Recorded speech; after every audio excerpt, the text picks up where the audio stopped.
Hi hello welcome to big TV. నేను మీ గౌతమి. నందమూరి బాలకృష్ణ నిన్న ఏపీ అసెంబ్లీలోని ఆయన మాట్లాడిన తీరు ఏదైతే ఉందో తీవ్రమైన దుమారం చెప్తున్న పరిస్థితి కనిపిస్తుంది. ముఖ్యంగా జగన్మోహన్ రెడ్డిని ఉద్దేశిస్తూ సైకో అనడం కావచ్చు. అయితే ఇప్పటికే దీనిపైన అటు పేర్ని నాని కావచ్చు, లేకపోతే మార్గాని భరత్ గారు కూడా రియాక్ట్ అవ్వడం జరిగింది. అండ్ అసలు ఎందుకు ఆ విధంగా రియాక్ట్ అవ్వాల్సి వచ్చింది? ముఖ్యంగా కరోనా టైంలోని చిరంజీవి గారికి సంబంధించిన ఇష్యూ ఏదైతే ఉందో ఆ మధ్యకాలంలో దానికి సంబంధించిన రీల్స్ కూడా బాగా వైరల్ అయినాయి. అంటే సీఎం జగన్మోహన్ రెడ్డి ఇండస్ట్రీ నుంచి ఇంత పెద్ద వ్యక్తి వెళ్ళినా కూడా ఆయన ప్రవర్తించిన తీరు కావచ్చు, లేకపోతే ఆహ్వానించే విధానం కావచ్చు నచ్చలేదు అని చెప్పి ఏ విధంగా వైరల్ చేశామో అందరూ కూడా చూశారు. అయితే దీనికి సంబంధించి నిన్న ఏపీ అసెంబ్లీలో ప్రస్తావించడం, వెంటనే చిరంజీవి కూడా రియాక్ట్ అయ్యి అసలు జరిగింది ఇది. నన్ను జగన్మోహన్ రెడ్డి ఆహ్వానించారు అని చెప్పిన తీరు గురించి మాట్లాడితే ఇవాళ మనతో పాటు సోషల్ యాక్టివిస్ట్ మనోజ్ నామాల గారు ఉన్నారు. మ్యామ్ నమస్తే. నమస్తే గౌతమి. సో ముఖ్యంగా ఏపీ అసెంబ్లీ నిన్న ఫుల్ హాట్‌గా నడిచినట్టు మనం క్లియర్‌గా చూసాము. అండ్ బాలకృష్ణ గారు కొన్ని వర్డ్స్ అన్నది ఆయన లూజ్ అవ్వడం కూడా జరిగింది. అంటే అసెంబ్లీలోని ఆ విధమైన పదజాలం అన్నది ప్రయోగించకూడదని గతంలో మీరే చెప్పారు. మళ్ళీ మీరే అట్లా మాట్లాడడం అనేది కరెక్ట్ కాదు అని చెప్పి అటు వైఎస్ఆర్‌సీపీ పార్టీ నుంచి మాట్లాడడం జరిగింది. అయితే ముఖ్యంగా మెగాస్టార్ చిరంజీవి గారిని ఉద్దేశిస్తూ గతంలోనే జగన్మోహన్ రెడ్డి తీరు చిరంజీవి పట్ల కావచ్చు, లేకపోతే ఇండస్ట్రీ వాళ్ళ పట్ల కావచ్చు సరిగ్గా లేదు అని చెప్పి మాట్లాడడం. వెంటనే మెగాస్టార్ గారు రియాక్ట్ అయ్యి అసల మీరు అనుకున్నది కాదు. మేము వెళ్ళాము. మాకు ఆహ్వానం బానే వచ్చింది. మేము అందుకున్నాము. నలుగురిని కరోనా టైం కాబట్టి లిమిటెడ్ మెంబర్స్‌తో వెళ్ళడం జరిగింది అని చెప్పి ఒక లేఖ కూడా ప్రవేశపెట్టడం జరిగింది. సో ఏం చెప్తారు మ్యామ్? ఇప్పుడు అసెంబ్లీ అనేది ఎప్పుడు కూడా ఒక గౌరవప్రదమైనటువంటి స్థానం అది.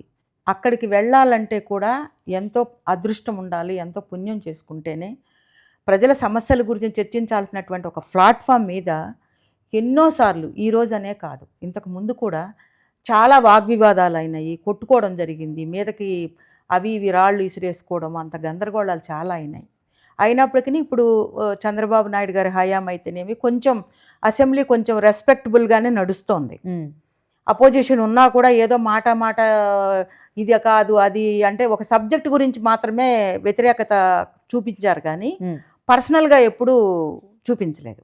అలాంటిది నిన్న శ్రీ బాలకృష్ణ గారు జగన్ని ఉద్దేశించి ఒక సైకో అని మాట్లాడడం అనేది కరెక్ట్ కాదు. ఎందుకంటే ఆయన సైకోనా కాదా అనేది తేల్చాల్సింది బాలకృష్ణ గారు, ప్రజలు తేల్చాలి ఒకవేళ ఆయన సైకో అయితే. సో ఈయన అలా అంత పెద్ద మీటింగ్లో ఆయన పట్టుకుని ఆ విధంగా మాట్లాడటం అనేది కరెక్ట్ కాదు.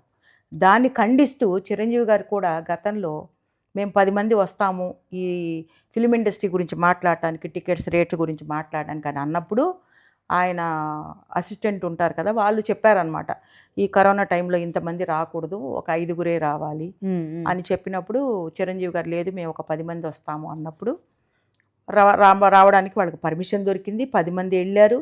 చిరంజీవిని ప్రత్యేకంగా ఆయన భోజనానికి పిలిచి గౌరవించారు అన్న విషయాన్ని చిరంజీవి గారు ప్రస్తావించారు. అంటే సినిమా వాళ్ళ పట్ల వ్యతిరేకంగా ఉండేవాడు జగను, సినిమా వాళ్ళకి ఏ రకమైనటువంటి సపోర్ట్ అందించలేదు అనే దానికి క్లారిఫికేషన్గా చిరంజీవి ఇవ్వడం జరిగింది. జగన్ ఏంటంటే కొంతమంది ఇప్పుడు సినిమా ఫీల్డ్లో ఇప్పుడు ఇక్కడ ఉన్నారమ్మ సీఎం గారు, ఆయన యాక్టివ్గా సినిమా వాళ్ళతో కొంచెం క్లోజ్గా అంటే మూవ్ అవుతారు. ఎందుకంటే ఆయనకు ఆ ఫీల్డ్ పట్ల ఒక ఇంట్రెస్టు, ఒక సినిమా చూసే తత్వం ఉండొచ్చు, లేకపోతే ఇంట్లో టీవీలో చూసి ఉండొచ్చు ఎక్కడన్నా. కానీ ఒక సినిమా వాళ్ళు అంటే అది దానికి ఒక స్థానం ఇవ్వాలి అని వాళ్ళతో కొంచెం మింగిల్ అవ్వటం, వాళ్ళకి సంబంధించిన ఫంక్షన్లకు వెళ్ళడము ఇలా చేస్తారు. జగన్ అలా వెళ్ళకపోవడం వల్ల, ఎందుకంటే ఆయనకి ఇంట్రెస్ట్ లేదు సినిమాల మీద. సో అలా అని సపోర్ట్ చేయకుండా ఉన్నారా? లేదు. ఎందుకంటే అంత కరోనా టైంలో కూడా ఆయన వీళ్ళందరినీ ఇన్వైట్ చేశాడు 10 మందిని.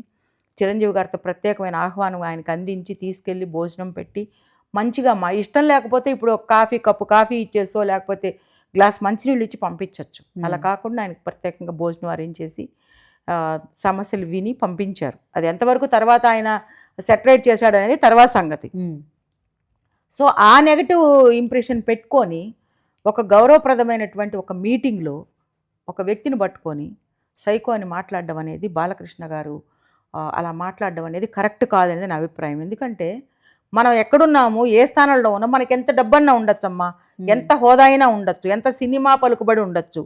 ఫాదరు ఒక మంచి పొజిషన్లో ఉన్న వ్యక్తి, ఒకప్పుడు తెలుగుదేశం స్థాపించిన వ్యక్తి అంటే ఎవరు అంటే గౌరవనీయులైన శ్రీ ఎన్టీ రామారావు గారు.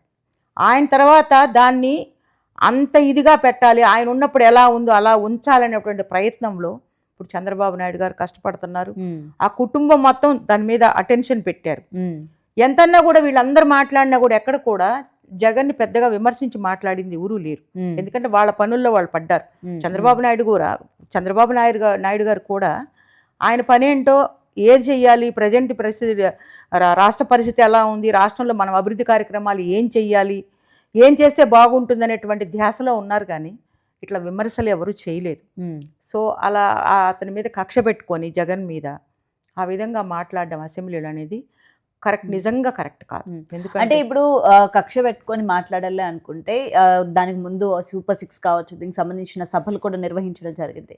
మరి అలాంటి చోట కూడా ఎక్కడ కూడా బాలకృష్ణ కానీ లేకపోతే ఎవరు కూడా అంటే జగన్మోహన్ రెడ్డిని ఏదైనా అనాలనుకుంటే అనిన పరిస్థితులు కూడా మనం చూసాము. జగన్ చేసిన హయాంలోని ఏ విధంగా ఉంది, ఏ విధంగా సక్సెస్ చేయలేదు, ఎటువంటి హామీలు ఇచ్చారు, ఏ హామీలు నెరవేర్చలేదు అని చెప్పి ఆ రోజు ప్రశ్నించడం కూడా జరిగింది. కానీ కేవలం అసెంబ్లీలోనే మాట్లాడారంటే ఇది కక్షపూరితంగానే చేశారనుకోవచ్చా మరి? కక్షపూరితంగానే చేశారు. ఎందుకంటే ఆయన ఏమీ చేయలేదన్నారు 5 సంవత్సరాలు. అందుకే కదా ఎలక్షన్లో మరి మన తెలుగుదేశానికి ఓటేసి గెలిపించారు. చేయలేదనే కదా ఆయన పక్కన పెట్టారు. పక్కనే ఉన్నాడు కదా ఆయనే మధ్యలోకి రావట్లేదు కదా. రానప్పుడు ఆయన పట్టుకొని కావాలనే కక్షపూరితంలో, అంటే అక్కసు వెళ్ళగక్కడం అంటారు దాన్ని. ఒక కోపాన్ని, ఒక అక్కసుని 10 మందిలో అన్నప్పుడు చాలా జాగ్రత్తగా మాట్లాడాలి. 10 మందిలో మాట్లాడేటప్పుడు, అందులో అసెంబ్లీ అంటే నేను చెప్పాను కదా ఇందాక కూడా, ఒక గౌరవప్రదమైనటువంటి స్థానం అది, కూర్చొని మాట్లాడటం అంటే. అక్కడ మాట్లాడేటప్పుడు, విమర్శించేటప్పుడు కూడా జాగ్రత్తగా ఉండాలి. ఎందుకంటే ఆయన ఒకప్పుడు ఏం చేశాడు, ఏం చేయలేదని ప్రజలకు తెలుసు. ప్రజలు విమర్శిస్తున్నారు, ప్రజలు విమర్శించారు. తమకిష్టం లేదన్న వ్యక్తికి ఓటేయకుండా ఈ ప్రభుత్వం మీద ఎక్స్పెక్ట్ చేస్తూ ఈ ప్రభుత్వానికి, తెలుగుదేశం ప్రభుత్వానికి వేశారు. తెలుగుదేశం ప్రభుత్వం ఏం చేస్తుందనేది ప్రజలకు తెలుసు. మేలు చేస్తుందా చేయట్లేదా అనేది ప్రజలు నిర్ణయించుకుంటారు. అలా అని చెప్పి మనం ఒక పదవిలో ఉన్నాము, మనం ఒక పెద్ద సూపర్ ఇది అని చెప్పి అనుకొని ఎదుటి వాళ్ళని తక్కువ చేసి మాట్లాడడం అనేది, అందున అసెంబ్లీలో ఒక వ్యక్తిని విమర్శించడం అనేది అది వ్యక్తిగత కక్షలాగే అనిపిస్తుంది. కానీ రాజకీయం అనుకోవాలా, వ్యక్తిగత కక్ష ఉందేమో అనిపిస్తోంది నాకు. సో ఆ విమర్శ కరెక్ట్ కాదు. దీనికి క్లారిటీగా చిరంజీవి మనకి ఇందాక చెప్పినట్టు ఆయన కూడా అపోజ్ చేయడం జరిగింది. ఇంకా పేర్ని నాని, ఇంకా కొంతమంది. సో ఇక్కడ ఒకటి హైలైట్ చేస్తున్నారు. సో బాలకృష్ణ గారు తాగి వచ్చారు అసెంబ్లీకి, బ్రీత్ అనలైజర్ కూడా పెట్టండి, తాగి రావడం వల్లనే ఆ విధంగా మాట్లాడుతున్నారు, అసలు కంట్రోల్ లేదు, ఆయన మైండ్ సెట్ సరిగ్గా లేదు అని చెప్పి కొన్ని మరి వీళ్ళు కూడా ఇటువంటి విమర్శలు దాడి చేయడం కూడా జరిగింది. ఆయన మతిస్థిమితం లేని వ్యక్తి అని చెప్పి, లేకపోతే ఏం మాట్లాడతాడో తెలియదు అని కూడా అటువైపు నుంచి వైఎస్ఆర్సీపీ నుంచి కూడా కొంతమంది ఇలాంటి మాటలు మాట్లాడడం జరిగింది. సో ఇది కరెక్ట్ అంటారా? అంటే ఒక క్యారెక్టర్ పైన ఒక మీ యొక్క బిహేవియర్ సరిగ్గా లేదనో, లేకపోతే మీ మైండ్ సెట్ సరిగ్గా లేదని, ఒక అంటే మెంటల్ హెల్త్ పైన ఇలాంటి టార్గెట్ చేయడం అనేది కరెక్ట్ అంటారా? ఇప్పుడు అట్లా కాదమ్మా, ఒకడు మర్డర్ చేశాడు అనుకోండి, ఒకరిని మర్డర్ చేశారు, ఎక్స్ వైని చంపేశాడు. ఎక్స్ మానసిక పరిస్థితి బాగలేదు అందుకే చంపాడంటే చట్టం ఒప్పుకోదు. ఇప్పుడు అర్థమైందా? తాగొచ్చి మాట్లాడా, తాగొచ్చి మాట్లాడలేదా అనేది మనకు తెలియదు. బ్రీతింగ్ అనలైజర్ ఇప్పుడు పెట్టడానికి అవ్వదు, అయిపోయింది కాబట్టి. సో తాగినా తాగకపోయినా కూడా, ఒకవేళ తాగి ఉన్నా కూడా తనేం మాట్లాడతాడు తనకు తెలియనంత ఇదిగా ఏం మాట్లాడరు, తెలిసే మాట్లాడతారు. కాకపోతే ఏదో మనం సర్దుకుపోవడానికి ఆ తాగి మాట్లాడలే అని అంటాము. మనమంటే ప్రజలు అనుకోవాలని అనుకోవడమే తప్ప తాగితే మాట్లాడాలని ఉందా? అసలు తాగి అసెంబ్లీకి రావచ్చా? అసలు ఆ ప్రస్తావనే లేదు ఇక్కడ. ఆయన తాగాడని నేను అనట్లేదు. ఒక బ్రీతింగ్ అనలైజర్ టెస్ట్ని వీళ్ళందరూ ఒక అలిగేషన్స్ వేస్తున్నారు. ఏది ఏమైనప్పటికీ బాలకృష్ణ గారికి కొంచెం నోరు కొంచెం గబుక్కుని అనేస్తారు. ఇప్పుడు ఆయన మన వెన్నలాంటి మనసే కాదనట్లేదు, మంచి మనిషే కాదనట్లేదు, ఎవరికి హాని చేయని మనిషే. నోటికి ఏదొస్తుంది మాట్లాడడం అనేది కూడా ఆయనకు ఉన్నటువంటి లక్షణం అది. సో ఆ తొందరపాటులో మాట్లాడాడని నేను అనుకుంటున్నాను. అలా మాట్లాడడం కరెక్ట్ కాదు. ఎందుకంటే ఆయన కూడా ఒక మంచి పొజిషన్లో ఉన్నటువంటి వ్యక్తి. ఒక అసెంబ్లీలో ఈరోజు నిలబడ్డాడు అంటే మంచి స్థానం ఆయనకి ఇచ్చారు తెలుగుదేశం తరపున. సో ఆ గౌరవాన్ని ఆయన కాపాడుకోవాలంటే మాట్లాడేటప్పుడు కొంచెం జాగ్రత్తగా ఆచితూచి మాట్లాడితే, ఎవరు మనసులు నొప్పించకుండా ఉంటే మంచిది అనేటువంటిది ఒక వ్యక్తిగా నా యొక్క రిక్వెస్ట్ అన్నమాట. ఓకే. అండ్ ఫైనల్గా ఒకటి చెప్పండి మ్యామ్, తెలుగుదేశంలోని బాలకృష్ణ గారిని చిన్న చూపు చూస్తున్నారా? అందుకనే ఇవన్నీ కూడా ఎక్కడ చెప్పాలో తెలియక, ఎందుకంటే ఒక అప్లికేషన్ అనేది ప్రవేశపెట్టారు, అందులో 9వ నెంబర్లో నా పేరు ఇవ్వడం జరిగింది, నాకు అది నచ్చలేదు అని చెప్పి తను హర్ట్ అయిన సందర్భాన్ని కూడా అక్కడ పెట్టడం జరిగింది అసెంబ్లీలోని.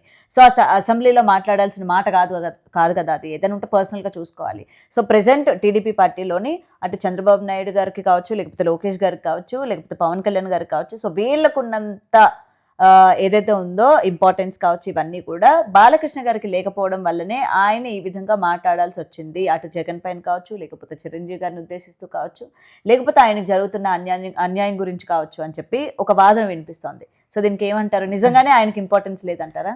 కాదు, ఊరి మంగళం మీద పడడం అంటే ఇదే. ఇప్పుడు ఆయన ఉన్నదే తెలుగుదేశం పార్టీలో. తెలుగుదేశం పార్టీ పెట్టింది ఎన్టీ రామారావు గారు, ఆయన వాళ్ళ ఫాదరు. సో మొత్తం పార్టీ అంతా వాళ్ళ ఫాదరు, వాళ్ళ బావగారే ఉన్నారు, వియ్యంకుడు స్వయాన. అలాంటి వ్యక్తి ఈయన ఎందుకు పక్కన పెడతాడని ఈయనకు ఒక ఫీలింగ్ అంతే. ఇప్పుడు ఇప్పుడు పవన్ కళ్యాణ్ కానీ లోకేష్ కానీ వీళ్ళందరూ యంగ్స్టర్స్ కాబట్టి కొంచెం ప్రయారిటీ ఇచ్చి ఉండొచ్చు. సో ఈయన కొంచెం పెద్దవాళ్ళు కాబట్టి ఆ పేరు అందులో పెట్టకపోయి ఉండొచ్చేమో. అది కుటుంబ పరంగా చూసుకోవాలి. రాజకీయాలు అయినా కూడా బావగారు నాకు ఇవ్వలేదు ఎందుకని అన్న నలుగురిలో కూర్చోబెట్టి పార్టీ మెంబర్స్ని కూర్చోబెట్టి నాకు ఎందుకు ఇవ్వలేదని అఫీషియల్గా కూడా అడగచ్చు. ఇప్పుడు 2 రకాలుగా అధికారం ఉంటుందమ్మా. ఇంట్లో వాడు కాబట్టి ఇవ్వాలని రూల్ లేదు, అలా అంటారు కదా. ఇప్పుడు చంద్రబాబు నాయుడు ఏమంటారు, ఇంట్లో వాడైతే అందరు వాళ్ళ ఇంట్లో వాళ్ళకి ఇచ్చుకున్నారు అని అంటారు కదా. ఆ ఉద్దేశంతో ఇవ్వకపోయి ఉండొచ్చు. లేదంటే కూర్చోబెట్టుకొని అందరు పార్టీ మెంబర్స్ని దగ్గర పెట్టుకొని నాకెందుకు మరి నా పేరు ఎందుకు అందులో ఇంక్లూడ్ చేయలేదు, నా పేరు ఎందుకు నేను 9 నెంబర్లో పెట్టమన్నాను కదా, మీరు నాది ఎందుకు పెట్టలేదని ఈయన అడగచ్చు. అడిగి అది తేల్చుకోవాల్సిన అంశం. దాన్ని మనసులో పెట్టుకొని మాట్లాడాడంటే అది నేను నమ్మను. ఎందుకంటే జగన్ అంటే చిరంజీవిని అంటే ఆయనకి ఏమొస్తుంది, అప్పుడు ఇచ్చేస్తారు ఆయనకి. దానికి దీనికి సంబంధం లేదు. ఆయన బాధ ఏదో పాత కక్షలు జగన్ మీద ఉన్నటువంటి అక్కసుని ఆ విధంగా వెళ్ళగక్కాడు. కానీ ఇక్కడ ఇవ్వనందుకు జగన్ని లేకపోతే చిరంజీవిని టార్గెట్ చేస్తున్నాడు అనేది కరెక్ట్ కాకపోవచ్చు. Okay, right ma'am, thank you. For more videos like this, subscribe Big TV channel.